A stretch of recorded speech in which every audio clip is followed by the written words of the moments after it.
হিন্দু মুসলমান দাঙ্গা বাঁধানোর জন্য অনেকে এখনো পর্যন্ত চেষ্টা চালিয়ে যাচ্ছে।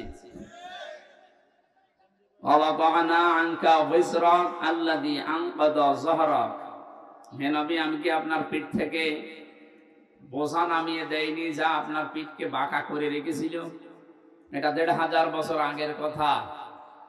ওই সময় আয়ামে জাহিলিয়াত, এটা নবীজির পিঠকে বাঁকা করে ফেলেছিল। আল্লাহ ওই সমস্ত বোঝাগুলো কোরআনে কারিম দিয়ে সব দূর করে তার মাজা, তার পিঠকে আবার মেরুদণ্ডকে সোজা করে দিয়েছিল। ২০২৪-এর ৫ই আগস্টের আগ পর্যন্ত আমরা আয়ামে জাহিলিয়াত দেখি নাই, কিন্তু আওয়ামে জাহিলিয়াত দেখেছি। এটা আমাদের বুকের উপরে যে পাথর চাপা দিয়ে রেখেছিল, হযরতে বেলাল, হযরতে খাব্বাবকে যেভাবে অত্যাচার করেছিল, হয়তো এভাবে না হলেও ইনডাইরেক্ট এদেশের 18 কোটি মানুষ ঠিক বুকের উপরে একটা পাথর নিয়ে আমরা বসবাস করতাম। আল্লাহ যেন পাথরটা নিজের হাতে সরিয়ে দিয়েছে। কোরআনে কারিমে সূরা নমলের 50 নম্বর আয়াতে আল্লাহ জানিয়েছেন, অমাকারু মাকরাও ওয়া মাকারনা মাকরাও ওয়া হুম লা ইয়াশউরুন, হে নবী ওরা ষড়যন্ত্র করেছিল। এমন ষড়যন্ত্র করেছে, সূরা ইব্রাহিমের তাফসিরে পেয়েছি পাহাড় পর্যন্ত টলে যাওয়ার উপক্রম হয়েছিল। মাকারনা, আমি আল্লাহ নিজেও একটা কৌশল করলাম। ষড়যন্ত্র করে কাফেরেরা আর কৌশল করে আল্লাহ। শব্দ দুইটাই মাকারনা, মাকরন এটাই মাজদার, কিন্তু বাংলা অর্থ করার সময় আকাশ পাতাল পাল্টিয়ে গেছে। কাফের বেঈমানদের বেলায় এই শব্দটার বাংলা অর্থ দাঁড়াবে ষড়যন্ত্র, দুর্বিসন্ধি, আর আল্লাহর ক্ষেত্রে এই শব্দটার অর্থ দাঁড়াবে কৌশল। অমাকারু অমাকারাল্লাহ আল্লাহু খায়রুল মাকিরিন, আল্লাহ বলেন ওরা ষড়যন্ত্র করেছে আর আমি আল্লাহ কৌশল করেছি, আমি সবচাইতে উত্তম কৌশলী। বাস্তবে দেখেন 15.5 বছরে যত ষড়যন্ত্র ওরা করেছিল সবগুলোর মোকাবেলা আমাদের যা ইমানে সম্ভব না। আল্লাহ পাক মনে হচ্ছে নিজের কুদরতি হাতে এই কৌশল অবলম্বন করে সবগুলো দূর করে দিয়েছে। হুয়া জিতাবাকুম ওয়া মা জাআলা আলাইকুম ফিদ-দীনি মিন হারাজ, তিনি সেই আল্লাহ যিনি তোমাদেরকে নির্বাচিত করেন। কুমিল্লাবাসী নির্বাচিত করা হয় যে পদ্ধতিতে, ওর নাম নির্বাচন। কথা বলে না কেন? আজ বিশ্বের বিভিন্ন মডলদের কাছে ধর্ণা দিচ্ছে যারা পালিয়ে গেছে, দুই বোন একসাথে। ওনারা এখন বলতে চাচ্ছে যে আমরা নির্বাচিত ছিলাম, আমাদেরকে উৎখাত করা হয়েছে। এটা ডাহা মিথ্যা কথা। আপনি নির্বাচিত ছিলেন এই 15 বছরে, শয়তানও বিশ্বাস করেন। এমনকি যদি কেউ ঘোড়াকে জিজ্ঞাসা করে, ঘোড়াও হাসবে। এই একটা কথা বলবো, আমি কথা বলতে পারি না কিন্তু আমি তো হাসতে পারি। যে কথা শুনলাম এ তো আমিও না হেসে পারি না। ঘোড়া দাঁত বের করে হাসবে না? এত বড় ডাহা মিথ্যা কথা একটা হাসি মানুষ বলেন কি করি? হাসিদের বদনাম হয়ে যাচ্ছে। এই জন্য আশা করছে আমরা যেহেতু হাসি, আমাদের গায়েও লাগে কেউ মিথ্যা বললে। মানুষ গালি দেয় শালার পাঁচি, কথা বলে না কেন? এই জন্য আমরা আশা করব অন্তত আপনারা দুই বোন একসাথে পালিয়েছেন, একটু আল্লাহ বিল্লাহ করেন। কথা বলে না কেন? মিথ্যা কথা, মিথ্যা তথ্য মানুষকে দিয়ে আর বিভ্রান্ত করবেন না পৃথিবীর মানুষকে। সারা দুনিয়া জানে যে 15.5 বছরে কোনো নির্বাচন হয়নি। এই মিথ্যা কথা মানুষকে বলে কি আপনি লাভ করতে পারবেন? হ্যাঁ, ষড়যন্ত্র করছেন, এর মোকাবেলায় আল্লাহ বলেন আমি নিজে কৌশল করি। মাকার না, একালি প্রাণ আছে জমা মোতাকাল্লিম, এটা হামজার দায়িত্ব না, কৌশল করা দায়িত্ব কার? যেহেতু আল্লাহ আমাদেরকে নির্বাচিত করেছেন লক্ষ লক্ষ নবীর উম্মতদের মাঝখান থেকে উম্মতি মুহাম্মদ হিসাবে, আর আমাদের উপরে যত বিপদ আপদ মুসিবত আসবে, ষড়যন্ত্র আসবে, ওমা জাআলা আলাইকুম ফিদ-দীনি মিন হারাজ, দিনের উপরে চলতে থাকবেন, যত ষড়যন্ত্র আসবে, বিপদ আপদ আসবে, আল্লাহ বলেন আমি নিজে এখানে কর্তা, নিজে দায়িত্ব নিয়ে ওগুলো সব সরিয়ে দেব। আপনি লক্ষ্য করে দেখেন 15.5 বছরে জুলুম অত্যাচারের স্টিম রোলার যেভাবে চলেছে, 1500 বছর আগের কথা জানি না, কিন্তু 15.5 বছর দেখলে মনে হচ্ছে আমরা আগেকার সেই আইয়ামে জাহিলিয়াতের যুগে ফিরে গিয়েছিলাম। এই কঠিন পরিস্থিতি মোকাবেলা করা শুধু আমাদের দ্বারা হয়নি, আল্লাহ নিজে এই বিপদ আপদ সরিয়ে দিয়েছেন। সর্বশেষ সরিয়েছেন 2024 সালের 5 আগস্ট। কথা বলেন না কেন? কেন সরালেন? আল্লাহ রাব্বুল আলামিন বলেন ফালাম্মা নাসু মা যুকিরু বিহি ফাতাহনা আলাইহিম আবওয়াবা কুল্লা শাই। সূরা নামের 44 নম্বর আয়াতে আছে, পৃথিবীর মানুষ যখন আমি আল্লাহর আদেশ নিষেধ ভুলে যায়, তখন তাদের বরকতের যা দরজা, শান্তির দরজা, ওগুলো আমি আল্লাহ খুলে দেই। লা ফাতাহনা, একটা দরজার কথা না, আবওয়াব বহু বচন দিয়েছেন, বাবের বহু বচন। ওদের আনন্দের যত দরজা আছে, সুখের যত দরজা আছে, আমি আল্লাহ নিজে খুলে দেই। কোন সময়? যখন তারা আমার আদেশ ভুলে যায়। আমরা দেখতে পেলাম 2006 সালের 28 অক্টোবর যে ঘটনা তারা ঘটিয়েছে, তামাম পৃথিবীর ইতিহাস তারা পাল্টিয়ে ফেলেছে। বিশ্ববিদ্যালয়ে থাকাকালীন বহু ইতিহাস পড়েছি, কিন্তু এই ইতিহাস কোনোদিন পড়িও নাই, শুনিও নাই যে মানুষ হত্যা করার পরে লাশের উপরে ড্যান্স দেওয়া যায়। অথচ এটা দুনিয়ায় হয়েছে। এক কথা বলে না, একটা কুকুরকে মারার পর লাশের উপরে ড্যান্স দিয়েছে, আমি পাইনি, দেখিও নি। কিন্তু জসিম ভাইকে তারা হত্যা করার পরে লাশের উপরে নৃত্য করেছে, ড্যান্স দিয়েছে। দৃশ্যের পরে মনে মনে করলাম, না এই এরা কি গো, এই ছেলে ইয়ার কি মারতে আসে এখানে?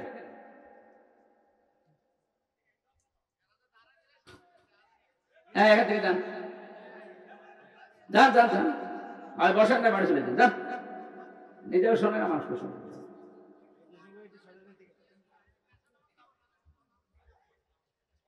আমার ভাইরা, 6 সালের এই পরে 7 সালে ডিসেম্বর মাসে সিরাজগঞ্জ থেকে একবার অনুষ্ঠান করে বাড়ি যাচ্ছিলাম। তখন বাসে আসতাম, বাসের পেছনে, ড্রাইভারের পেছনে বসে আছি, গাড়ি যাচ্ছে। হঠাৎ দেখলাম রাস্তার মাঝে একটা কুকুর মরে পড়ে আছে। ড্রাইভার কুকুরের ওপর দিয়ে না দিয়ে বাম দিয়ে চালিয়ে দিল, গাড়ি ঝাঁকি দিয়েছে। ড্রাইভারকে বললাম, আপনি এমন করলেন, এখন তো উল্টিয়ে যেত। ড্রাইভার আমারে বলছে, দেখছেন একটা কুকুর মরে পড়ে আছে, আমি ডবল করে চাপা দেব, আমার বিবেক নেই। আরে ভাই, এ তো মরা কুকুর, এতে মেরে ফেললে কি আর না মারলে কি, তো মরেই গেছে। ড্রাইভার আমার দিকে ঘুরে বলছে, হুজুর আপনি কি আসলে হুজুর নাকি ভান ধরেছেন? আপনি কেমন হুজুর? আপনি দেখেন একটা মরা গরু, মরা কুকুর পড়ে আছে, আমি ডবল করে চাকা চালাবো, আমার বিবেক কি মরে গেছে? পিঠের উপরে থাবা দিয়ে বললাম, আপনার নাম কি? সুব্রত। নাম শুনে বুঝলাম ইমান নেই, কিন্তু বিবেক আছে। এক কথা বলছেন, ইমান আছে, নামেই বোঝা যাচ্ছে ইমান নেই। সুব্রত বালা, তার মানে বিবেক আছে। একটা মরা জিনিস, যদিও নিকৃষ্ট জীব কুকুর, তারপর আপনি মারতে পারলেন না ডবল করে।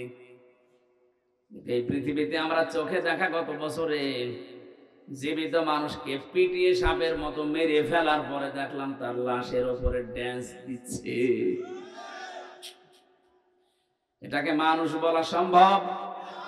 এদের কাজ নিষিদ্ধ করা হচ্ছে এমনিতে না, আমি নাম ধরেই বলছি। ছাত্রলীগ নিষিদ্ধ করার মতো 100 কারণ আমি বলতে পারবো এখন, কিন্তু এদের বৈধতা দেওয়ার মতো একটা কারণ নেই। আপনি যাতে বৈধতা দেবেন কোন কারণে একটা দেখান। বিশ্বজিৎকে যারা মেরে ফেলতে পারে, একটা হিন্দু মানুষ যে মেরেছিল শাওন, তাদের একজন আমার সাথে জেলে ছিল। বলছে, ভাই এমন কোপ দিলাম, আমারে বারবার বলছিল যে কিসের শিবির, আমি হিন্দু মানুষ, আমি আপনাদের মতো হাফ হাতা না, আমি ফুল হাতা। তারপরেও ছাড়ি নাই। কথা বুঝতেছে? আমি ওই দিন ওই শব্দটা শুনেছিলাম যে আমরা মুসলমানরা হাফ হাতা আর ওরা ফুল হাতা। একটা একটা করে আপনি জাহাঙ্গীরনগর বিশ্ববিদ্যালয়ের দিকে তাকান, 100 মেয়ের ইজ্জত সম্ভ্রম নষ্ট করার পর ওরা মিষ্টি বিলোচন করেছে যে আমরা সেঞ্চুরি করলাম। 100টা কারণ আমার এই মোবাইলে আছে যে 100টা কারণে ওদের নিষিদ্ধ করা যায়, কিন্তু বৈধতা দেওয়ার জন্য আমি একটাও পাইনি। আপনি তো বলেন তো যে এই কারণে বৈধতা দেওয়া যায়, বলেন তো কি করেছে? এত যা করেছে সবে অবৈধ কাজ।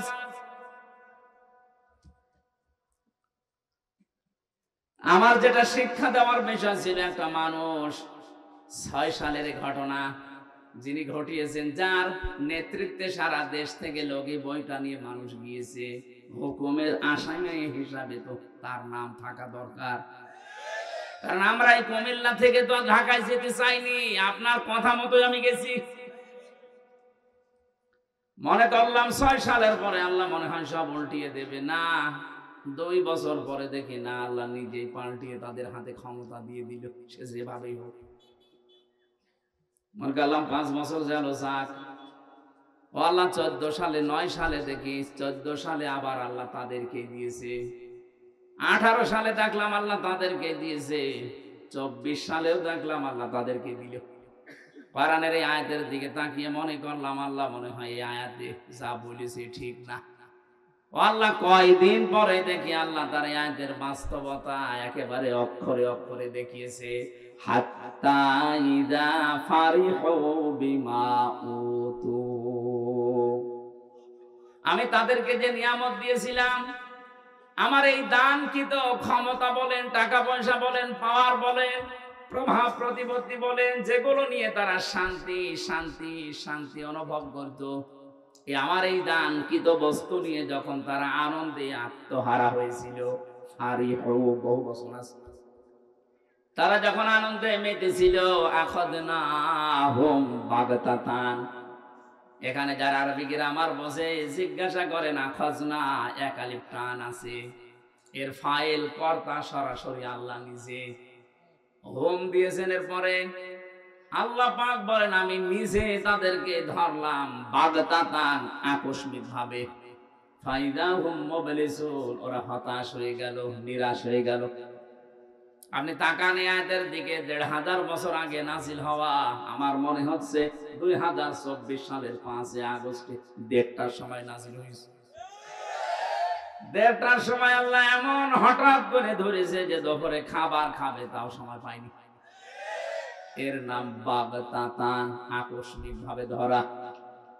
এতটুকু আল্লাহ আয়াতটা শেষ করে দেয়নি, পরের শব্দে জানিয়েছেন ফাইদাহুম মুবলিসুন। ও মানুষগুলোর চেহারার দিকে আপনি তাকিয়ে দেখেননি নবী? ওরা হতাশ হয়ে পড়েছে, নিরাশ হয়ে গেছে। যতগুলো জালেম এই 5 তারিখের পরে ধরা পড়ছে, আপনি তাকান প্রত্যেকের চেহারায় হতাশার ছাপ। এই যে কালা মানিক চেহারা দেখেছিলেন যেদিন ধরা পড়ে, কলার পাতায় শুয়েছিল, এমনকি বিসি পর্যন্ত উড়ে গেছে। ওর সংসার করার কাজ শেষ, সংসার করবা।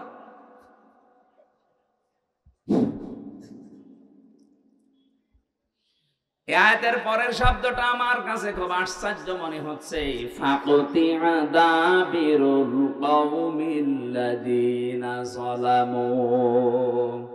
আল্লাহ পাক বলেন আমি নিজে জালেমদের শিকড় কেটে দিয়েছি। সুতরাং জালেম যারা তাদের শিকড় কেটে দিয়েছে সরাসরি কে? এইজন্য জালেমদের কথা শুনে উদ্বুদ্ধ হয়ে এখন যদি দেশে কেউ বিশৃঙ্খলা তৈরি করে, নিজের কপালে নিজে আগুন লাগাচ্ছেন।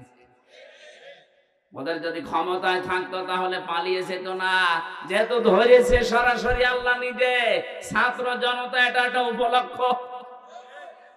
বিএনপির মতো, জামাত ইসলামের মতো এত বড় বড় রাজনৈতিক দল 15.5 বছরে এক চুলও নড়াতে পারে নাই। সেখানে নিরস্ত্র, কিচ্ছু হাতে নেই, খালি হাতে ছাত্র ছাত্রী। আমার মনে হয় আল্লাহ ঠিক আবাবিল পাঠিয়েছিল। এই শব্দটা তারই প্রমাণ, মাকার না। আমি নিজে একটা কৌশল করলাম। আল্লাহ পাক পরের শব্দে দিয়েছেন মাকারাহুম লা ইয়াশউরুন। এমন কৌশল করেছি যে যারা টেরও পায়নি। কোনদিন ভাবে না যে ছাত্র এই নিরস্ত এদের মাধ্যমে আমাদের পালিয়ে যাওয়া লাগবে, কোনদিন ভাবে না। আল্লাহ রাব্বুল আলামিন পরের আয়াতে জানিয়েছেন ফানজুর, নজর করে দেখো, কাইফা কানা আকিবাতু মাকরিহিম, দুনিয়া যারা ষড়যন্ত্র করেছিল তাদের পরিণাম আমি কি করেছি আপনি তাকান। আন্না দাম্মারনাহুম ওয়া কওমাহুম আজমাইন। আল্লাহ পাক শুধু আন্না দিতে পারতেন, আন্না একালি টান দিয়ে জানিয়েছেন অবশ্যই আমি ওদের এবং ওদের জ্ঞাতি গোষ্ঠী যারা ছিল প্রত্যেকের শিকড় আমি আল্লাহ নিজে কেটে দিয়েছি। তাদের প্রত্যেকের শিকড় কাটার দায়িত্ব কার? এখানে শিকড় কেটে দিলে ওইটা আর দাঁড়িয়ে থাকতে পারে না।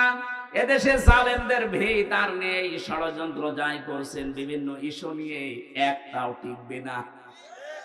যত ষড়যন্ত্র করবেন এদেশের ছাত্র আর জনতা এরা কিন্তু আরো ইস্পাত শক্ত কঠিন মজবুত হবে। ছোটখাটো যে মনোমালিন্য গুলো আছে আপনাদের এই ছোটখাটো ষড়যন্ত্রের কারণে আরো বেশি মজবুত হয়ে যাবে। শেষে বলবেন আল্লাহ আগেই তো ভালো ছিল।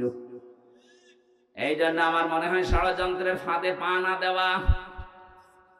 ওরা যখন পালিয়ে গেছে আমরা চাই ওরা আল্লাহ বিল্লাহ করে দুনিয়া থেকে মুসলমান হয়ে বিদায় নিয়ে চলে যাক। আর আমরা আহ্বান জানাবো এই দেশ থেকে আমরা যারাই বিদেশে পাঠাই তারা রেমিটেন্স যোদ্ধা, টাকা পয়সা এই দেশে পাঠায়। আপনারা 2 বোনাস 3 মাস হয়ে গেল একটা টাকাও পাঠাননি।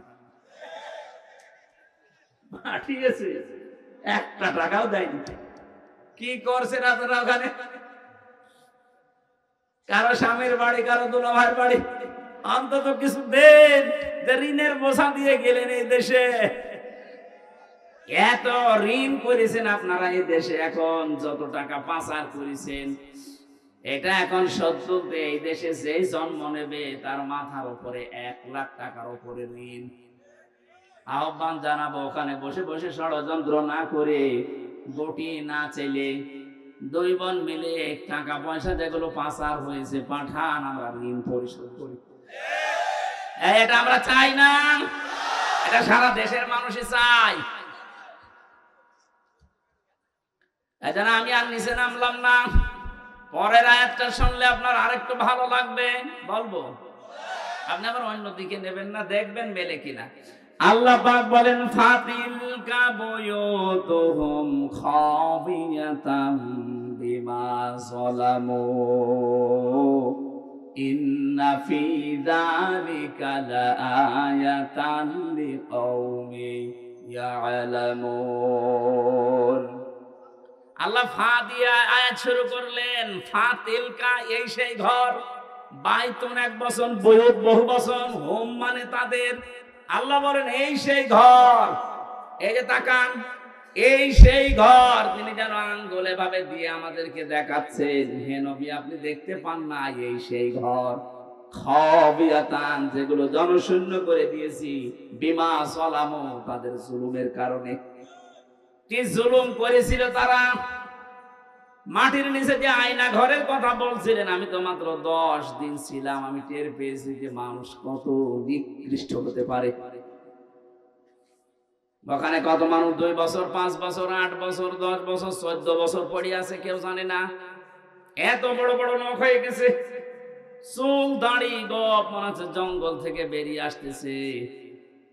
কিছু কিছু মানুষ এই বড় বড় নখ দিয়ে দেওয়ালের সাথে খুশিয়ে খুশিয়ে লিখে রেখেছে যে ভাই যদি বাইরে যেতে পারেন তবে নাম্বারে একটু বলবেন যে আমি বেশি আছি। টের পাচ্ছেন? 10 দিনই আমার জীবন অতিষ্ঠ হয়ে গেছে, আমার মাজা এখনো পর্যন্ত ব্যথা। মুফতি ফখরুল ইসলাম আমার সাথে ছিলেন, উনি বলছিলেন হামজা ভাই আপনার সাথে কি করে জানি না, তবে আমার এই পায়ের ভেতর দিয়ে হাত দিয়েছে এইভাবে পায়ের ভেতরে হাত দিয়ে সামনে যে লোহার ব্যারিকেড দেওয়া ওর সাথে আটকে হ্যান্ডকাপ দিয়ে লাগিয়ে দিস। 2 মিনিট 5 মিনিট না, বছরের পরে বছর, 1.5-2 মিনিট সময় দিল টয়লেট করার জন্য। সকালে কয়েকটা পচা ছোলা দিয়েছে তো দেখতাম, দুপুর বেলা দিয়েছে, যা খাবার মনে হচ্ছে কেউ মাখিয়ে দিয়েছে। পারলে খান, না পারলে রোজা রাখেন। মাঝে মাঝে ভাবতাম আল্লাহ যারা দায়িত্বে এখানে আছে এরা বাইরে যেয়ে সংসার করে কি করে? এদের তো মা বাবা স্ত্রী সন্তান আছে, এদের তো বন্ধু বান্ধব আছে, বাইরে যেয়ে এরা মিলামিশা করে কি করে? অবশ্যই ওরা লাল পানি খায় অথবা ওরা ঘুমের বড়ি খায়, তাছাড়া স্বাভাবিকভাবে জীবন এই দৃশ্য দেখে যাওয়ার পরে ওদের বাইরে যেয়ে সংসার করা সম্ভব না। এত বড় জুলুম যেখানে করেছিলেন, বিভিন্ন নেতাদের বাড়িতে সন্তান টর্চার সেল আছে, আবার কি জাঁকজমকপূর্ণ ঘর, অথচ এখন মনে হচ্ছে জাতীয় টয়লেট। শুধু এইটা না, গত পরশুদিন আমি দিনাজপুরে ছিলাম, ওখানকার যিনি এমপি ছিল, মন্ত্রীও ছিল এক সময়, সেই লোকটার বাড়ি আমাকে দেখাতে নিয়ে গেল। কি অবস্থা আমার মনে আছে 8-9 জন মিলে একসাথে টয়লেট করছে। মনে আছে জাতীয় টয়লেট পেয়েছে, অথচ কয়েকদিন আগে ওখানে মানুষ গিয়ে দুর্বিসন্ধি করতো, ষড়যন্ত্র করতো মানবতার বিরুদ্ধে, ইসলামের বিরুদ্ধে, মুসলমানদের বিরুদ্ধে। আপনি মিলাতে পারছেন না? আল্লাহ যেন দেখিয়ে দিচ্ছে এই সেই ঘর, এই সেই, বলেন আপনি ঢাকা ধানমন্ডি যান, এই সেই ঘর। আজকেও পেপারে দেখলাম 4-5 জন একসাথে বসেছে টয়লেট করতে, প্রসাব করছে, মনে হচ্ছে একবার দল বেঁধে চলে গেছে। আমার বাস্তব জীবনের একটা কাহিনী আমি শিক্ষার জন্য বলি। 2016 সালে গিয়েছিলাম হজে। আমি তাওয়াফ করা শেষ করলাম, তখন বেশ ভালোই লাগছিল। হঠাৎ আমি উপরে গিয়ে যেই দাঁড়িয়েছি দেখি আমার পেটে মারাত্মক ব্যথা। এক পুলিশকে ডাক দিয়ে বললাম, ভাই এতক্ষণ তো ভালোই ছিলাম, এখন আমার পেটে ব্যথা করছে, খুব যন্ত্রণা। পুলিশ আমার দিকে তাকিয়ে ওর ভাষা দিয়ে বলছে, ইয়া হাজি ওর হজ্জাত আয়না বিলাদুকা। ও হাজি, দেশ কোথায়? জি, তুমি বাংলাদেশ। বাংলাদেশ থেকে এসেছি। আমারে বলছে, আপনি এটা কোন জায়গা জানেন না? না তো। বলছে, এটা আবু জাহেলের বাড়ি, আপনি এখনো পায়খানা না করে দাঁড়িয়ে আছেন, তাড়াতাড়ি করেন। হ্যাঁ, সত্যিই পায়খানা করে দেখি আমার পেটের ব্যথা ভালো হয়ে গেছে। আল্লাহ আমাকে জানাতে চেয়েছে, হামজা এত টাকা খরচ করে আসলে 6000 কিলোমিটার দূর থেকে, আর এই শয়তানের বাড়ি পায়খানা না করে চলে যাবা, তাড়াতাড়ি করো। আমার তো মনে হচ্ছে ওই দৃশ্যের পরে বাংলাদেশে বহু জালেমের বাড়ি ঘর আল্লাহ জাতীয় টয়লেট বানিয়ে দেবে। দেশের মানুষের পেটে ব্যথা হবে, বিভিন্ন রকমের মান্যত করবে, ওখানে যে পুরা করবে। এক কথা বলেন না কেন? এখান থেকে আগামী প্রজন্ম যারা যারা যেন শিক্ষা নেয়, এজন্য আগে তিলকার আগে ফা দিয়েছেন, এটা ব্যাখ্যা। আল্লাহ বলেন শুধু এইটাই না, পরবর্তী যারা পৃথিবীতে জালেম হবে, জুলুম করবে, যেখানে বসে ওই জায়গাটা আল্লাহ অভিশপ্ত করে দেবে। এখানে আগামী যারা ক্ষমতায় বসবেন তারা যেন জালেম হয়ে না যান। আমি আশা করছি কথা বোঝাতে পেরেছি। এরপরও যদি কেউ না বোঝার ভান করেন, এদিকে আসেন, ঝুড়ি কোদাল দিয়ে মুতাচ্ছি। এটা আমি আয়াত খেলা করার জন্য পড়ি নাই। আগামীতে যারা চেয়ারে বসবেন তারা যেন জালেম হয়ে না যান, শিক্ষা নেবেন। 5 বছর হয়তো জুলুম করবেন, জনতা কিন্তু জেগে উঠবে। একবার যখন আবু সাইদের মতো জীবন দিয়া শিখা ফেলেছে, এদেরকে আর দাবানো যাবে না। এক আবু সাইদের কারণে লক্ষ লক্ষ আবু সাইদ আজ বাংলার বিভিন্ন জায়গায় দাঁড় হয়ে গেছে। ষড়যন্ত্র যদি না থামে, এরাও কিন্তু জীবন দিতে প্রস্তুত। এই জন্য সেই ফাঁদে পা দিয়েছেন, থামেন। ইসকনের নাম নিয়ে হোক আর বিভিন্ন নামে আজ যেগুলো চালাচ্ছেন, যেখানে আছেন ওখানে থামবেন। এটা কিন্তু ইন্ডিয়া না, এটা এখনো বাংলাদেশ। এদের হয়তো আর কিছু নেই, যতটুকু ঈমান আছে ঈমানের সামনে দাঁড়ানোর ক্ষমতা এখনো কারো নেই। কথা বলেন ঠিক কিনা? আমরা আর কিছু না মানি, অন্তত এটা বিশ্বাস করি যে আল্লাহ একজন আছে। এক কথা বলেন না কেন? আমার মনে হয় শুধু আমরা না, দেশে আমরা যারাই বাস করি অন্য ধর্ম অনুসরণ করতে পারে, কিন্তু উপরওয়ালা একজন আছে, এই কথা তারাও বলে। কথা বলেন। আপনি পিনাকি ভট্টাচার্যের দিকে তাকান, আমার মনে হয় যে ওর 100টা কথা বললে 90টা আল্লাহর নামে বলে। অথচ নাম দেখেছেন, ধর্ম দেখেছেন পিনাকি ভট্টাচার্য, হিন্দু মানুষ। আপনি গয়েশ্বর বাবুর কাছে যান, 14টা কথা বললে আমার মনে হয় 10টায় আল্লাহর নামে বলে। সবাই এই পৃথিবীতে যারাই আছে, বিশেষ করে এই বাংলাদেশে, এরা সবাই বিশ্বাস করে আল্লাহ একজন আছে, উপরওয়ালা একজন আছে। কারণ বিপদে পড়লে আমরা দেখি দলমত থাকে না, সবাই তখন ডাকে কাকে। আমি ছোটবেলায় বরিশালে পড়তাম, ওই সময় ব্রিজ ছিল না, নৌকায় যাওয়া লাগতো। লঞ্চে ট্রলারে নৌকায় যখন যাচ্ছি, হঠাৎ দেখি ঝড় উঠেছে নৌকায়, টলাটলি করে নৌকা। আমরা যারা মুসলমান আছি বলছি লা ইলাহা ইল্লাল্লাহ। একজন দাদা হিন্দু আর দাদি দুইজন মিলে আমাদের সাথে পড়ছে লা ইলাহা ইল্লাল্লাহ। কি গো, চেহারা দেখে মনে হয় অন্য ধর্মের। এই যে এখানে কি দেওয়া থাকে, তিলক।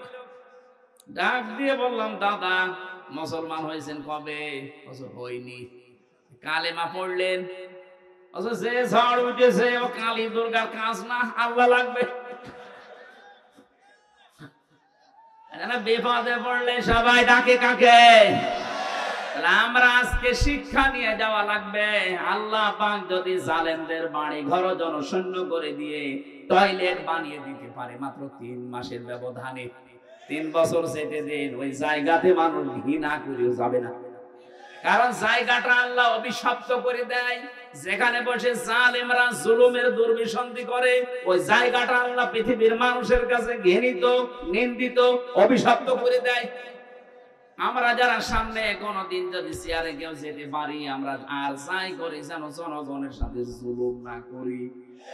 আল্লাহ এটা আমাদের বোঝার মতো তৌফিক দান করো, বলেন আমিন।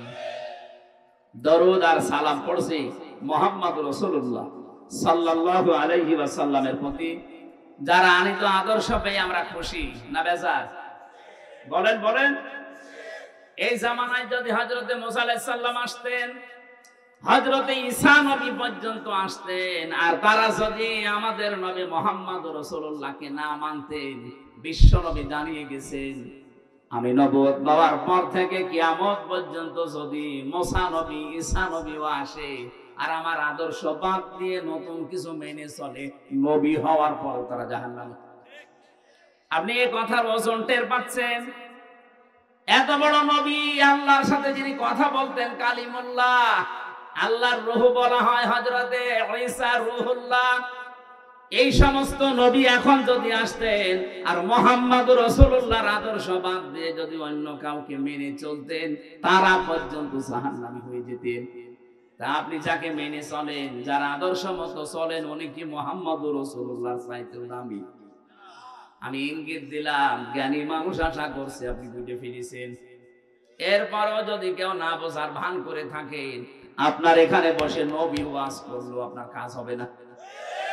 এই কোরআন কিন্তু নবীজি আবু জেহেলের সামনেও যেভাবে পড়েছিলেন, আবু বকরের সামনে ওইভাবেই পড়েছিলেন। আবু জেহেল কোরআন শোনার পরে তার শয়তানি বেড়ে গেছে, আর আবু বকর কোরআন শোনার পরে তার ঈমান যা ছিল আরো বেড়ে গেছে। একজন এখানে যারা বসেছেন, যদি আবু বকরের মতো মন নিয়ে বসেন, ঈমান যা আছে মাস্ট বি আরো বাড়বে। যাদাতুহুম ঈমানা, তাদের ঈমান বাড়তে থাকবে। কিন্তু আবু জেহেলের মতো মন নিয়ে যদি বসেন, আমি আমির হামজা না, কাবার ইমাম আব্দুর রহমান সুদাসি ওয়াজ করলেও আপনার ঈমান বাড়বে না, আপনার শয়তানি বাড়বে। আশা করছি আপনি আবু জেহেলের মতো মন নিয়ে না, আবু বকরের মতো মন নিয়ে বসবেন। এক কথা বলেন না কেন?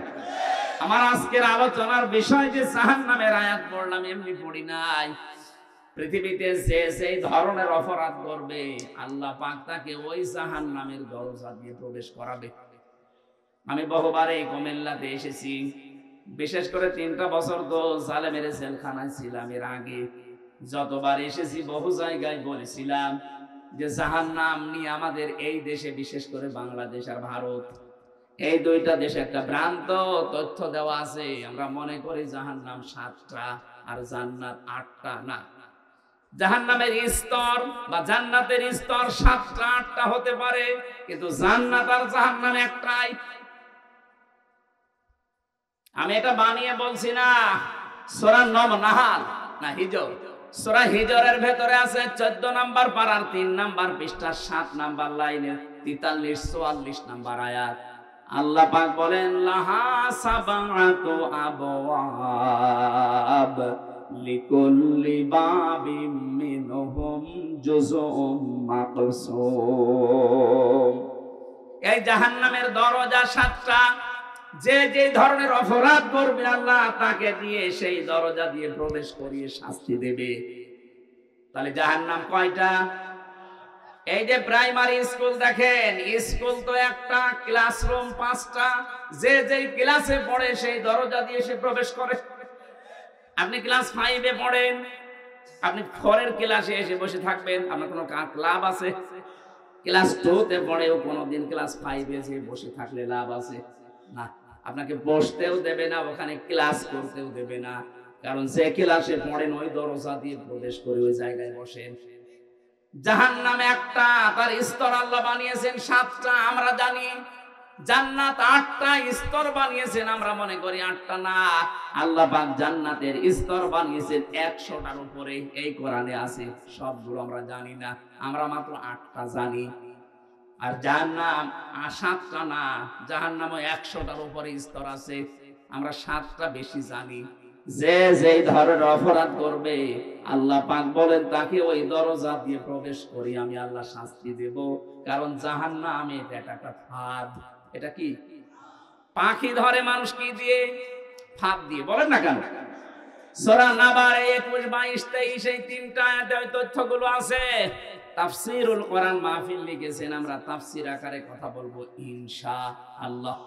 জবান খুলে এবার পড়েন আউযু বিল্লাহি মিনাশ শাইতানির রাজিম। একটু বাতাস দেন তো 5 মিনিট। বিসমিল্লাহির রহমানির রহিম।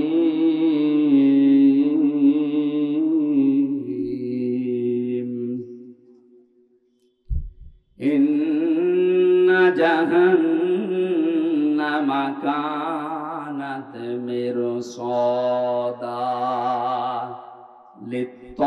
লিত্তাগিনা মাআবা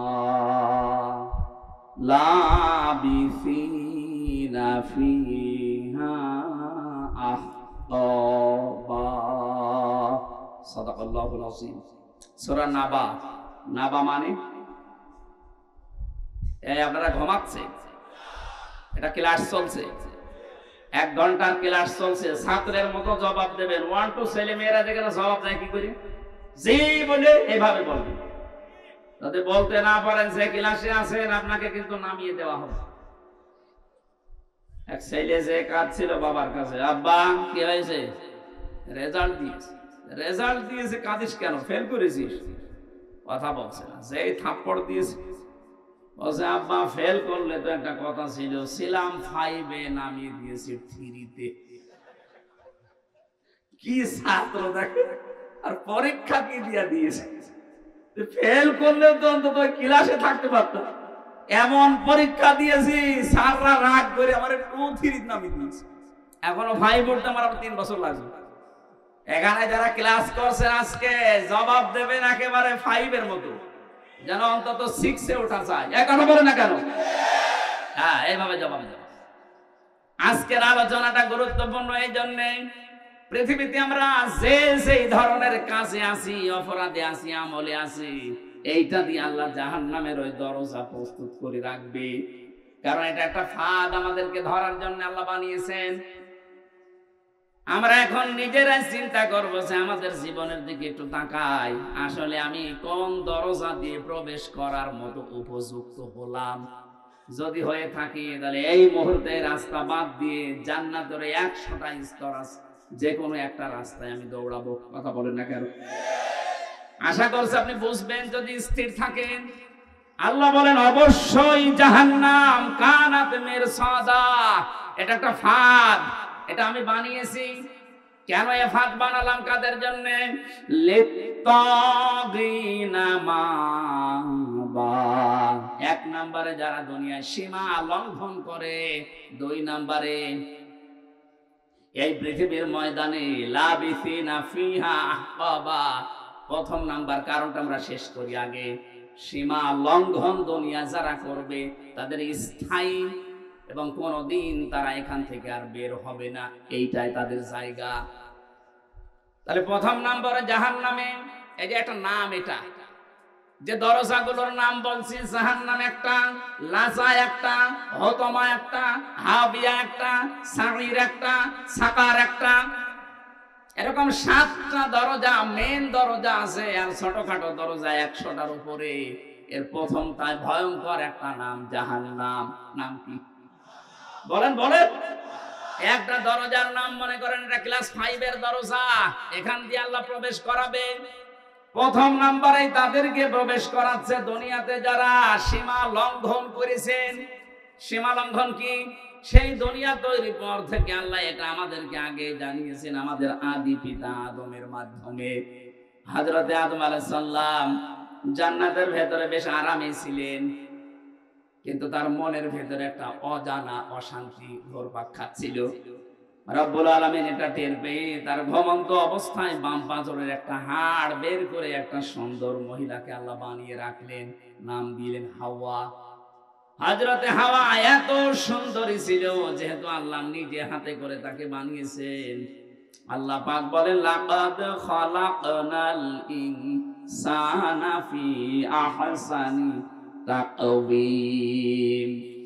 মানুষের এই চেহারাকে আমি আল্লাহ এত সুন্দর করে বানিয়েছি। তাফসিরে আয়াতের তাফসির পড়তে গিয়ে দেখলাম পৃথিবীর জমিনে যত নারী আল্লাহ পাঠিয়েছেন, 4 জন নারীকে আল্লাহ সবচাইতে সুন্দর বানিয়েছিলেন। তার 1 নম্বরে হযরতে হাওয়া, 2 নম্বর ওই যে সুলাইখা, 3 নম্বরে ইব্রাহিম নবীর প্রথম স্ত্রী হযরতে সারা, 4 নম্বরে নবীজির ছোট মেয়ে হযরতে ফাতিমাতুজ জোহরা রাদিয়াল্লাহু তাআলা আনহা। এত সুন্দর করে আল্লাহ তাদেরকে বানিয়েছিলেন, কিয়ামত পর্যন্ত এত সুন্দরী মানুষ আর দুনিয়ায় আসবে না। আমরা ঐশ্বরিয়াকে দেখে অনেক অজ্ঞান হয়ে যায়।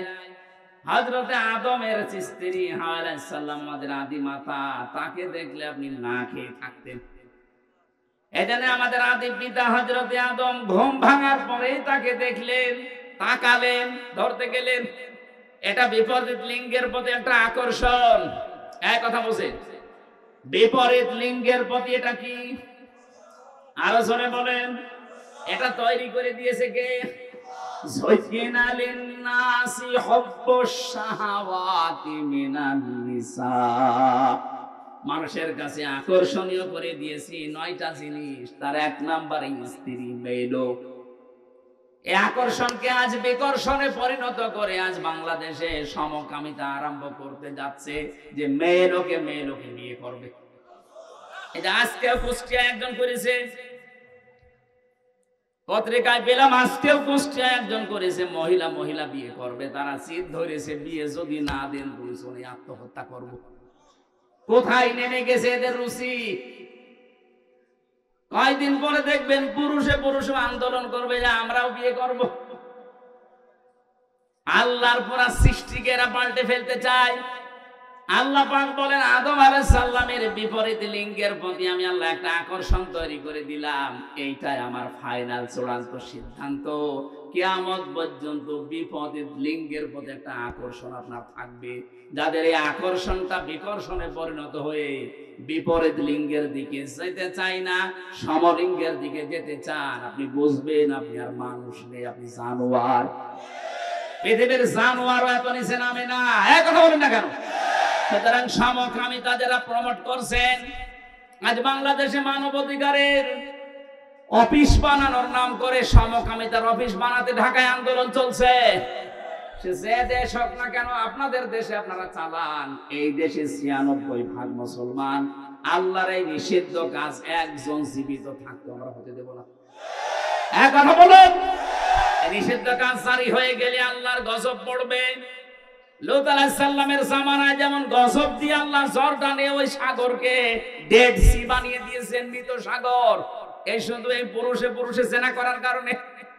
ওইটা যদি বাংলাদেশে চালু হয়, এ দেশকে আল্লাহ এ শুধু কক্সবাজারের এই সমুদ্রের পানিকে শুধু 20 হাত লম্বা করে বলবে যা একটু ঘোরন দিয়াই, পুরা বাংলাদেশ পানি মিশে যেতে কয়েক মিনিটে। এরকম ডেড সি বানাতে আল্লাহর কি 10 বছর লাগবে? বলেন। এই জন্য আমরা সাবধান। অনেকে বলছে জেদা করছে করুক গা, আপনি বেঁচে থাকেন না, হবে না। 2 তলা নৌকা চলছে, উপর তলায় আমরা আছি বড় বড় হুজুর নিয়ে, নিচ তলায় আছে ইনারা। বারবার উপর তলায় পানি নিয়ে আসতে যায়। আমরা যদি বলি ঝামেলা করেন কেন, নিচে পানি নেই, ওরা বলেছে ঠিক আছে তোমার উপরে আর ডিস্টার্বে আসবো না। নিচে তক্তা একটা খুলে নিয়েছে, ওপরে আমরা যদি এই দৃশ্য দেখে বলি ঠিক আছে যে যা করছে করুক গা, লা ইলাহা ইল্লাল্লাহ। ওরা যেমন নিচেরা ডুববে, আমাদেরকেও ডুবাবে। এখন এই পানি থেকে যদি বাঁচতে চান, এই কাজ যারা করছে, তক্তা যারা খুলে ফেলছেন, অবশ্যই উপরে যারা আমরা আছি লা ইলাহা ইল্লাল্লাহ এখন বাদ দিয়ে তাড়াতাড়ি করে ওদের নিষেধ করা লাগবে। যদি নিষেধ শুনতে না চাই, পিটানো লাগবে। পিটিয়েও কাজ না হলে বেঁধে রাখা লাগবে, বেঁধে রেখেও কাজ না হলে মেরে ফেলা লাগবে। কত বলছেন? কারণ আমাদের তো বাঁচা লাগবে নাকি? আপনি সমকামিতা আরম্ভ করে শুধু নিজেরা মরবেন না, আল্লাহ রাগ করে যদি গজব দেয় আমরাও মরবো। এই কারণে আমার বাঁচতে হবে আগে। আপনি এই কাজ করতে পারবেন না। এই জন্য তো বাংলাদেশে এত আন্দোলন হচ্ছে যে ফারুকীকে তাড়াতাড়ি সরান, সে সমকামিতা প্রমোট করে।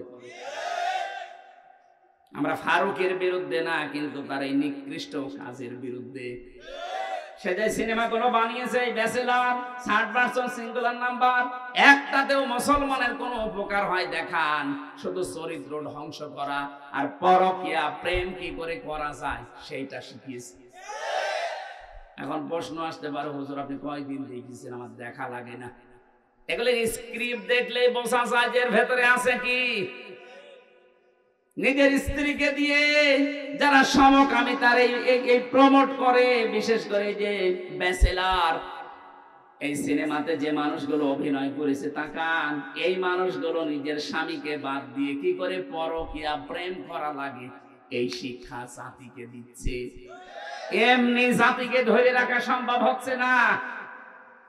এমনি নাচনি পড়ি, তারপর যদি ঢোলের মাড়ি পায় ও তো কাপড় খুলে নাচবে। কথা বলে না কেন? এই জন্য তো বারবার আমরা আহ্বান জানাই, প্রতিবাদ জানাই, কষ্ট হয় আমাদের, এরপরেও আমরা প্রতিবাদ জানাচ্ছি।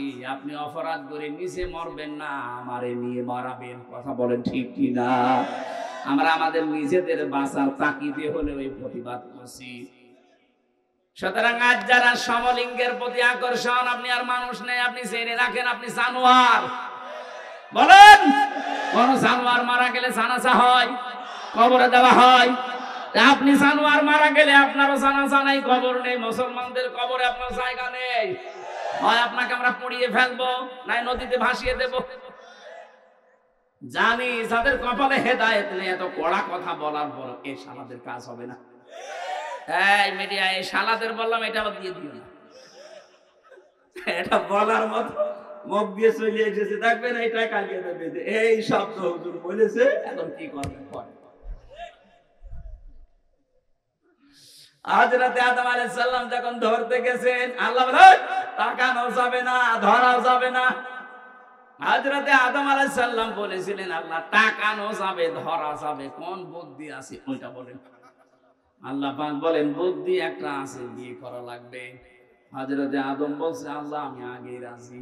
আগে রাজি মানে বাংলাদেশে বহু আদমের সন্তান আমরা আছি। এই যুবক মানুষ নামাজের ফরজ কয়টা? 13টা বলতে পারে না, কিন্তু বিয়ে করা ফরজ এটা জানে। এটা জানে না।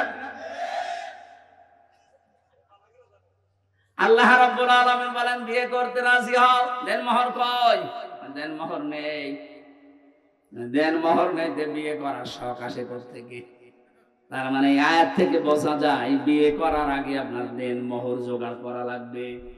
যদিও বাংলাদেশে এখন সিস্টেম নেই, বাকিতে লিখে রাখেন পরে সময় পেলে দেব। তো বাকিতে লিখে রাখেন পরে সময় পেলে দেব, পরে সময় পেলে বিয়ে করবেন। কথা বলেন না কেন? এখানে হাজারো আল্লাহর ওলি বসে আছে, এখনো পর্যন্ত দেন মোহর দেয়নি। জনম বাকি, পুরা ফাঁকি। মাহফিলের সভাপতি ইঞ্জিনিয়ার সাহেব, কত আপনার দেন মোহর? কত? 1.5 লাখ। আপনি সে আমার বাবার বয়সী, এরপরেও 1.5 লাখ, আর আমি আমার 50,000। না, 1.5 লাখ অনেক বেশি করে ফেলেছে। আলহামদুলিল্লাহ দিয়েছে। হ্যাঁ, ঠিক আছে। জমি জায়গা লিখে নিয়ে লিখেছে, অথচ এখানে দেন মোহর বাকি আছে। আমি চেহারা দেখলে টের পাচ্ছি। হাত তোলেন তো কাদের বাকি আছে। দেন মোহর দিতে পারো না? কুমিল্লার বদনাম হয়ে যাবে নাকি? এবার ছেলে মেয়ে বিয়ে দেবে? দেন মোহর বাকি আছে যাদের, না হাসি ঠাট্টার জন্য না, দেওয়া লাগবে। ওয়াতো হন না, উজুর হন না, ফারিদ। এটা নামাজ পড়ার মতো ফরজ।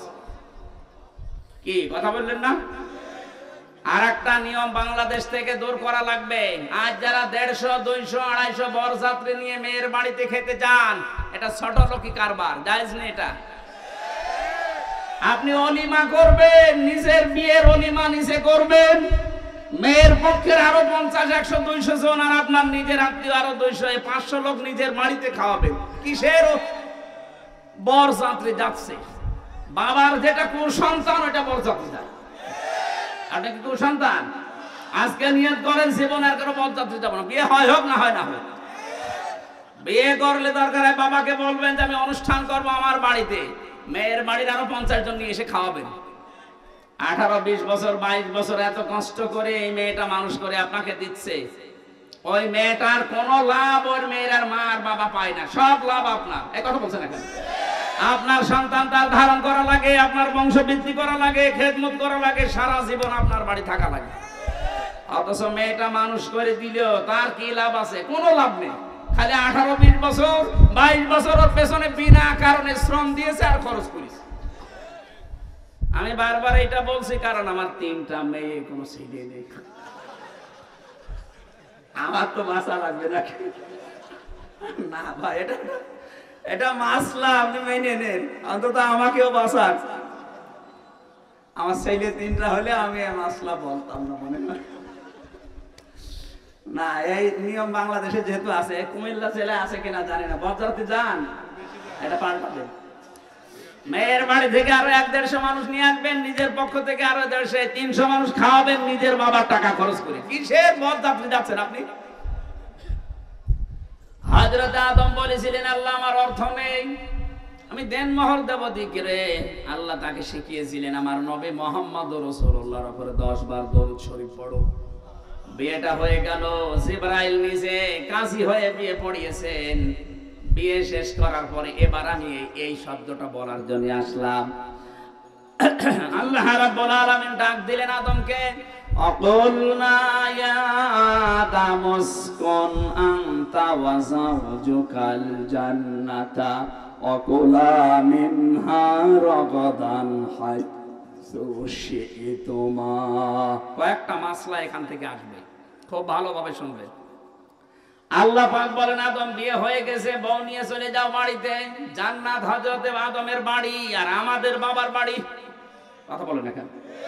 জান্নাত হযরত আদমের বাড়ি আর আমাদের, আরো জোরে বলেন আমাদের। কি পেলেন এখান থেকে? বিয়ে করার পরে ওয়াকুলনা ইয়া আদম উসকুন আনতা, আপনি নিজে, ওয়া যাওজুকাল জান্নাহ, আর আপনার স্ত্রীকে। তার মানে বউ বিয়ে করার পরে ওটা নিয়ে আপনার বাবার বাড়ি যাওয়া লাগবে। অথচ কত মানুষ আরো ঘর জামাই থাকে। আপনার লজ্জা নেই? আপনার বিয়ে করে বউ বাড়ি থেকে নিয়ে যাওয়া লাগবে বাবার বাড়ি, আর আপনি নিজে সহ থেকে যাচ্ছেন ঘর জামাই। না, এই সিস্টেম পাল্টান, এটা ছোট লোকি কারবার। বউ নিয়ে বাবার বাড়ি যাবে, যেই শেষ নেই। আল্লাহ শিক্ষা দিয়েছেন এখানে 3টা।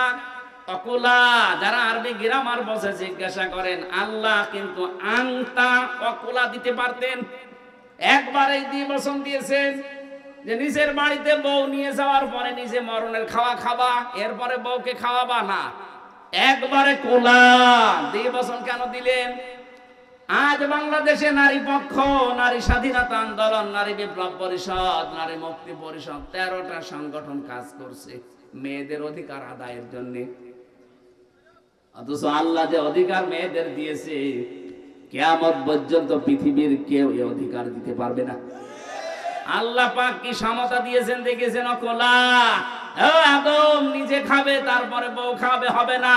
যেই পরিমাণ সেই মানের খাবার নিজে খাবে, ওই মানের খাবার স্ত্রীকে খাওয়ানো লাগবে। এমনকি কোন মানুষ যদি ভালোবাসা মহব্বতের নজরে নিজের স্ত্রীকে খাবার খাওয়ায়, প্রতিটা লোকমা সাদগা দেওয়ার মতো সওয়াব হয়। মানুষ খাবার খাওয়ায় নিজের বউ বাদ দিয়ে অন্যের বউকে। ও বলছে ঠিক, তার মানে ও কি করে? কুমিল্লাবাসী, আজ বাংলাদেশে যদি আয়াতটা রাষ্ট্রীয়ভাবে কায়েম থাকতো, আল্লাহর কসম মেয়েরা যে আন্দোলনগুলো করার জন্য বিভিন্ন ফাঁদে পা দিয়ে আজ বেপরদা হয়ে চালাচ্ছে যে আমাদের অধিকার দেওয়া লাগবে, সমান অধিকার। কিসের সমান অধিকার? আল্লাহ পাক আপনাদের অধিকার আমাদের চাইতে আরো 3 গুণ বেশি দিয়েছে। কি কথা বললেন আদমকে? যাওয়া কোলা নিজে যা খাবে, নিজে যা পরবে, ওই পরিমাণে ওই মানের খাবার হওয়া লাগবে।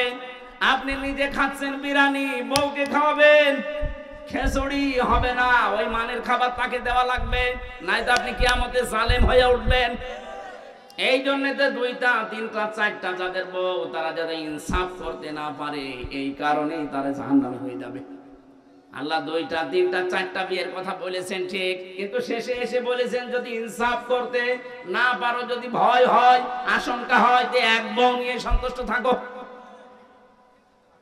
2 নম্বরে রাগাদান হাইসো, সে তোমার বউ নিয়ে শুধু বাবার বাড়িতে, নিজের বাড়িতে নিয়ে আটক অবস্থায় রাখবা, ঘরের ভেতরে না। ওকে নিয়ে বেড়াতে যাবা, যেখানে ইচ্ছা যাবা, যা ইচ্ছা খাবা। তার মানে বউ নিয়ে বেড়াতে যাওয়া মাঝে মাঝে, এটা আদম নবীর সুন্নাত। এই নির্দেশ কার? আরো জোরে বলেন। কোনদিন নিয়ে গিয়েছেন কোন জায়গায় বেড়াতে? স্ত্রীকে সাজগোজ করার জন্য কোন স্বামী যদি অর্থ ব্যয় করে, নবীজি বলেন ওটা আল্লাহর রাস্তায় দান করার সওয়াব। মেজান সাহেব যদি ওনার স্ত্রীর জন্য প্রতি মাসে 20,000 টাকা করে সাজগোজ করার জন্য কসমেটিক কিনে দেয়, মনে করবেন 20,000 টাকা আমি আল্লাহর রাস্তায় দান করে আসলাম। কোন স্ত্রী তার নিজের স্বামীকে নিজের দিকে আকৃষ্ট করার জন্য যদি সাজগোজ করে, আয়নার সামনে বসে বসে যতক্ষণ সাজবে, নফল নামাজের সওয়াব হবে। আজ এই পারিবারিক জীবনে এই ছোটখাটো বিষয়গুলো গুরুত্ব দেয় না মেয়েরা, এই কারণে অধিকাংশ স্বামী পরকীয়া প্রেম করে। এটা আরেকটু জোরে বলতে পারলেন না? আর একটু জোরে বলেন। তার মানে পরকীয়া প্রেম এলাকায় চলছে।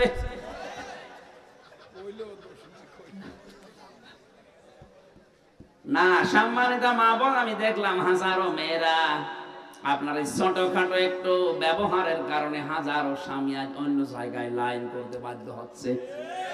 অথচ নেককার মহিলার যে গুণাগুণ, তার 1ম নম্বরে গুণ হবে ইদা নাজারা ইলাইহা সাররাতুহু। স্বামী যখন আপনার দিকে তাকাবে, যেভাবেই হোক স্বামীকে আপনি আনন্দ দেবেন। সাজগোজ করে হোক, কথাবার্তা দিয়ে হোক, ব্যবহার আচার দিয়ে হোক, দরকার হয় কাঁতু কুতু দেবেন, কি অসুবিধা নেই। তাকে আনন্দ দেওয়া লাগবে, সে যেন বাইরে থেকে এসে তার ক্লান্ত শরীর অর্ধেক অন্তত ভালো হয়ে যায়।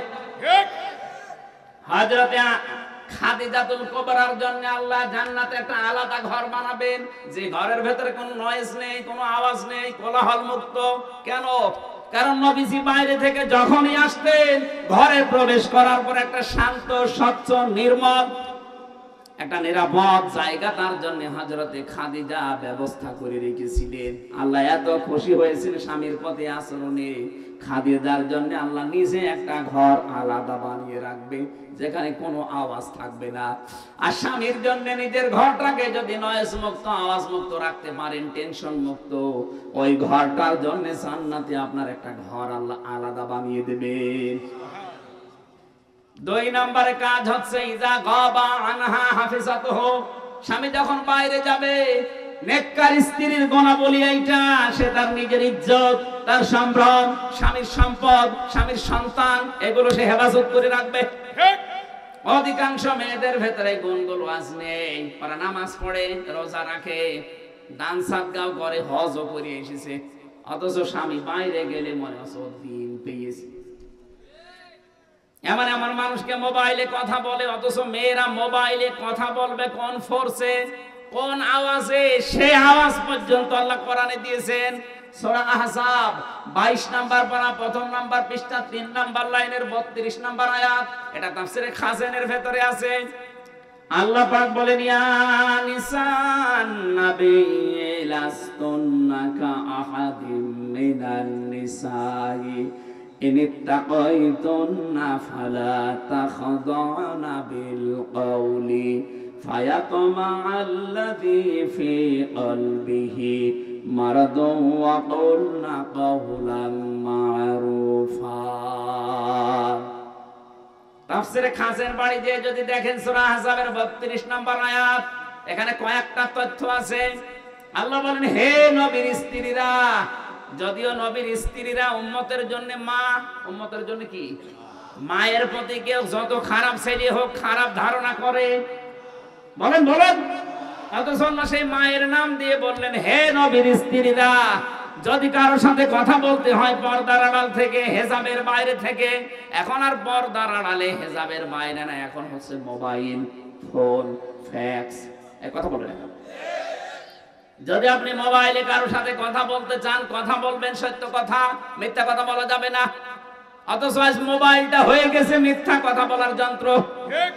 আছে কুমিল্লায়, বলছে আমি ঢাকায় আছি, নাকি এরকম নেই? আল্লাহ বলেন, মেয়েরা যদি কথাও বলো কারোর সাথে, কথা বলবা সত্য, মিথ্যা কথা বলবা না, কিন্তু ভাষা হবে রুক্ষ। এমন গরম মেজাজে কথা বলবা, ওই পারে যে আছে ও যেন মনে করে আল্লাহ মেয়ে না, আজরাইল। কথা বলে না কেন? এখানে শুধু 14 জন পুরুষ মানুষের নাম আছে। এই 14 জন পুরুষ বাদ দিয়ে দুনিয়ার যে কেউ মহিলাদের সেটে যদি কল আসে, ওই 14 জনের ভেতরে আপনার আপন বাবা, ওই যে ধর্ম বাবা পাতিয়েছে, ওই বাবা বাদ দেন। আপন বাবা, আপন ছেলে, আপন ভাই, বোনের ছেলে, আপন বোনের ছেলে, আপন বোনের মেয়ে, না আপন বোনের ছেলে, আপন ভাইয়ের ছেলে, এরকম 14 জনের তালিকা আছে তাফসীরে সূরা নিসার 21 নম্বর আয়াত। এই 14 জন বাদ দিয়ে যদি কাবার ইমাম আব্দুর রহমান সুদাইসিও কল দেয়, আপনি কথা বলবেন সঠিক সত্য, কিন্তু ভাষা হবে রুক্ষ সূক্ষ্ম। এমন গরমে কথা বলবেন, মানুষের ভেতরে যদি শয়তান ধোঁকাও কিছু দেয়, ও যেন শয়তান আগে পালিয়ে যায়। আর যদি শাবনূরের কণ্ঠে দিয়ে মোলায়েম গলায় কথা বলতে আরম্ভ করেন, একদিন, 2 দিন, 5 দিন, 2-3 মাস পরে দেখবেন আপনাকে নিয়ে আল্লাহর রাস্তায় চলে গেছে। আল্লাহ পাক বলেন, আদম সন্তান, তোমার এই স্ত্রীকে নিয়ে ঘুরতে যাবা, যেখানে ইচ্ছা যাবা, যা ইচ্ছা খাবা, কিন্তু সাবধান, ওয়ালা তাকরাবা হাদিহি শাজারাতা ফাতাকুনা মিনাজ জালিমিন। ওই গাছটার নিকটে যাবা না। এই গাছ আমরা অনেকেই মনে করি এটা গন্ধম গাছ। কি গাছ? না, শুধু গন্ধম গাছ হলে আল্লাহ কোরআনে আয়াত নাযিল করে আমাদের দিতেন না। আল্লাহ বলেন, ওই গাছটার নিকটে, মানে ওটা নিষিদ্ধ জায়গা আমি আল্লাহর জন্য। এরকম নিষিদ্ধ জায়গা এই পৃথিবীতে কোরআনে কারীম 500 জায়গার নাম দিয়েছে। এরকম 500টা আল্লাহর নিষিদ্ধ বর্ডার আছে, এগুলো যেন সীমা লঙ্ঘন করবা না। যদি করো জালেম হয়ে যাবা। হযরত আদম আলাইহিস সালাম যে জায়গায় গিয়েছিলেন, ওই জায়গায় যাওয়া তার জন্য নিষিদ্ধ ছিল। এই নিষেধ করেছিলেন কে? আরো জোরে বলেন। আপনার বউ নিয়ে ঘুরতে যাবেন, মেয়ে নিয়ে যাবেন, কিন্তু এমন অনুষ্ঠানে যাওয়া যাবে না যেখানে গেলে নিজেরও পর্দা থাকে না, বউরও পর্দা থাকে না। এরকম বিয়ে অনুষ্ঠান দেশে নেই? এক কথা বলেন। শিশু মেলা যাবেন না যেখানে শিশু নেই, শুধু শিশুর খালারা আর মামারা। এরকম শিশু মেলা নেই দেশে? ওখানে গেলে অ্যাক্সিডেন্ট হবে। এই জন্য ওয়ালা তাকরাবা হাদিহি শাজারা, ওইটা একটা গাছ। আদম নবীকে দিয়ে আল্লাহ এটা জানিয়েছেন, আমার বর্ডার দুনিয়াতে এরকম পুরা কোরআনে আল্লাহ 500 বর্ডার দিয়েছেন। সুতরাং বর্ডার যারা ক্রস করে, সীমা লঙ্ঘন যারা করে, তাদের জন্য যে দরজা, ওটার নাম জাহান্নাম। নাম কি? জাহান্নাম।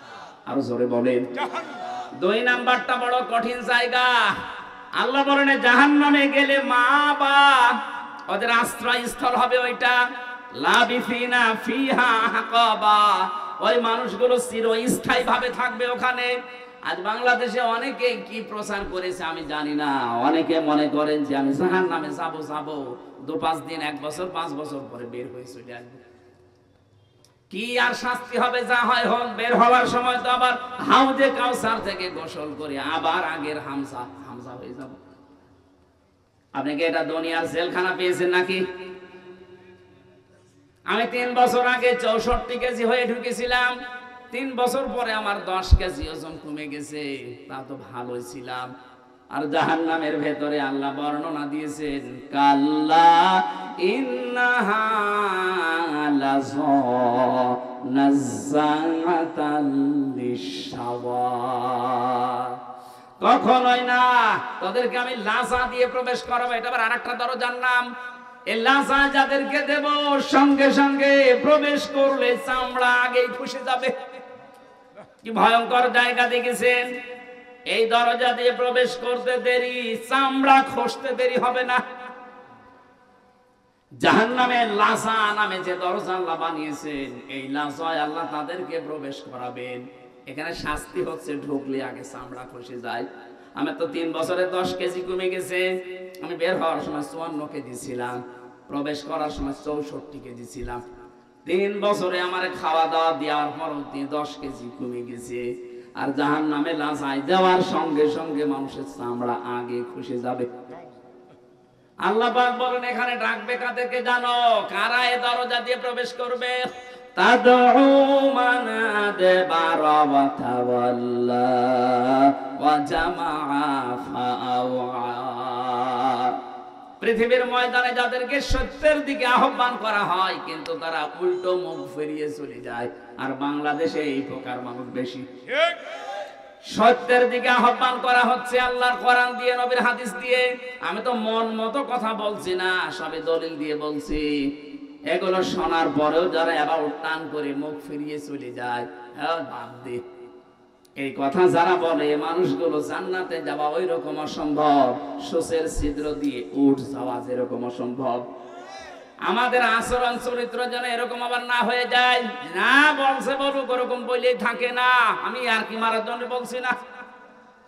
তাদউ, ডাক দেওয়া হবে তাদেরকে, মান আদবারা ওয়া তাওয়াল্লা, যে ব্যক্তি মুখ ফিরিয়ে নেয় আর উল্টো দিকে চলে যায়। আজ বাংলাদেশে অভ্যাসটা আমাদের অধিকাংশের হয়ে গেছে। নাই তো যত কোরআনের কথা এদেশে বলা হচ্ছে, এদেশ তো জান্নাত হয়ে যাওয়ার কথা। ঠিক। বিশ্বের কয়েকটা দেশ আমি কিছুদিন আগেও তো ঘুরে আসলাম। এই যে সিঙ্গাপুরে, মালয়েশিয়াতে, এত কড়াকড়ি সিঙ্গাপুরে কথা বলতে গেলে আমাদের দেশের মতো ওখানে 14 জায়গায় অনুমতি নেওয়া লাগবে। আমি এক জায়গায় কথা বলেছিলাম, অনুমতি নেওয়া ছিল না। এই জন্য যারা আয়োজন করেছিল ওরাও বিপদে পড়ে গিয়েছিল, আমাদের দেশের মতো। ওই দেশে কোরআনের কথা এত ওপেনলি না, সব ঘরের ভেতরে, অডিটোরিয়ামের ভেতরে, মসজিদে, এরকম জায়গা বিশেষ আছে। আর আমাদের দেশে এত উন্মুক্ত থাকার পরেও আমরা দেখতে পাচ্ছি সত্যের দিকে আলেমরা হাত পা ধরতে বাকি আছে। এত দরদ মাখা কণ্ঠ নিয়ে আপনাদের বাঁচাতে চাই, জাতির লোকেরা দেখি না এবার টান করে উল্টা দিকে চলে যাচ্ছে। আপনি কিন্তু জাহান্নামে লাজা, এই দরজা দিয়ে যাওয়ার উপযুক্ত হয়ে গেছে। 2 নম্বর আচরণ দেখেন তো, জামাআ ফাআওয়া, যারা দুনিয়ায় মাল সম্পদ খালি জমা করে আর শুধু সংরক্ষণের জন্য বিভিন্ন কায়দা কৌশল পথ অবলম্বন করে, এটাও বাংলাদেশে বেশি। দিনের পরে দিন শুধু সম্পদ জমা করতে আছে। আর কি করে এটা সংরক্ষণ করা যায়? কি করবেন আপনি এটা দিয়ে? এখান থেকে 200 বছর পরে যদি আপনি আবার ফিরে আসেন এই কুমিল্লায়, এই জমজম হোটেলে যদি আপনি ঢুকতে চান, আল্লাহর কসম 200 বছর পর আসলে এই জমজমে আপনাকে ঢুকতে দেবে না। ঠিক। আপনার ছেলের 3 পুরুষের পরে তারা ঠিক এটা বসবাস করবে। তিন পুরুষের 150 বছর পার হয়ে যাবে, 200 বছরের মাথায় আপনি আসবেন, আপনার ছবিও যদি টাঙানো থাকে, ওই 3 নাম্বার পুরুষ যেটা, সে বলবে না কে আপনি, কিসের মিজান? আপনি যদি থাকতে চান তাহলে মসজিদে গিয়ে থাকেন গা। এই কথা বলেন না কারো। আল্লাহ রাব্বুল আলামিন এটা আমাদেরকে 1500 বছর আগে জানিয়েছেন। আমাল হায়াতুদ দুনিয়া ইল্লা মাতাউল গুরুর। দুনিয়ার জীবনটা কিন্তু ধোঁকা। ও আমার বান্দা বান্দিরা, অনেক ভালোবাসি তোমাদেরকে, ধোঁকায় পড়েছে, নিজের আসল খুশি নষ্ট করে ফেলো না। সুতরাং আমরা প্রশ্নপত্র হাতে পেয়ে গেছি, এরপরও যদি ফেল করি, আমার মনে হয় আমাদেরকে 5 থেকে 3 নামিয়ে দেওয়া দরকার। আমরা 3 নামতে চাই না, আমরা 4 থেকে 5 থেকে 6 উঠতে চাই। যেন দুনিয়ার জীবনটা যেন অন্তত আমরা বুঝি এটা একটা ধোঁকার জায়গা। সে যেই বলেন, আপনার মা বাবা ও ধোঁকা, ছেলে মেয়েও ধোঁকা। স্বার্থ ছাড়া এই পৃথিবীতে কোন মানুষকে ভালোবাসে আমি পাইনি।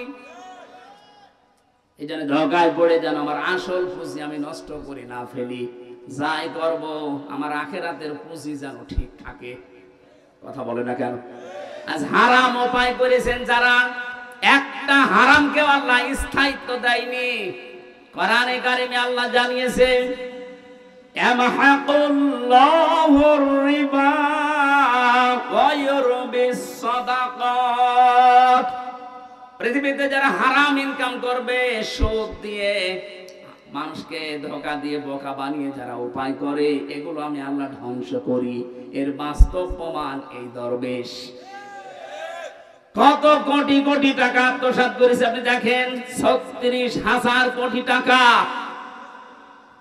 কোথায় এখন আর শুয়ে আছে? আমাদের মতো জেলখানায়, পার্টিতে শুয়ে আছে।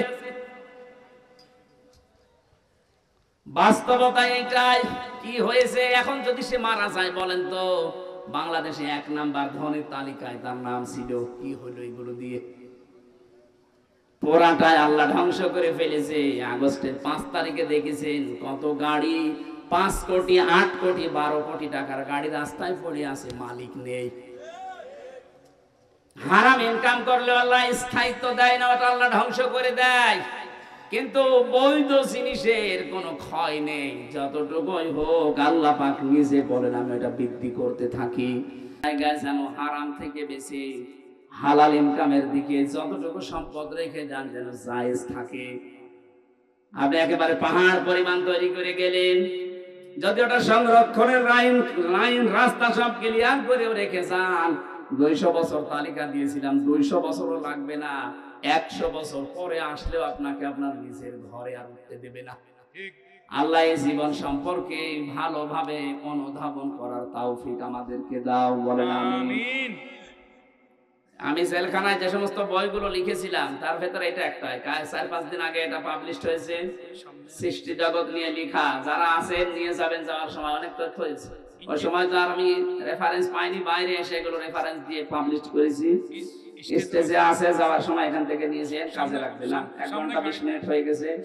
আমি আজকে আর চালালাম না, শেষ করে দিলাম। আগামীতে কোনো জায়গায় আসলে নির্ধারিত সময় আসবেন, আমরা কথা বলবো। আল্লাহুম্মা আমিন। লা ইলাহা ইল্লা আনতা সুবহানাকা ইন্নী কুনতু মিনাজ জালিমিন। রব্বুল আলামিন, কুমিল্লা জেলার বড়িচাং থানা, তাকাও এই ময়দানের দিকে। হাজার হাজার বান্দা বান্দি আমরা চাতক পাখির মতো কোরআনে কারীম শুনছিলাম। যতটুকুই শুনেছি আল্লাহ তুমি আমাদের জীবনে আয়াতগুলো সেট করে দাও। এই মাহফিলের আয়োজন করতে গিয়ে তোমার বান্দা কাউসার সহ যত মানুষ এই আয়োজনে ইনভলভ আছে, আল্লাহ এদেরকে তুমি মঞ্জুর করো। মাহফিলের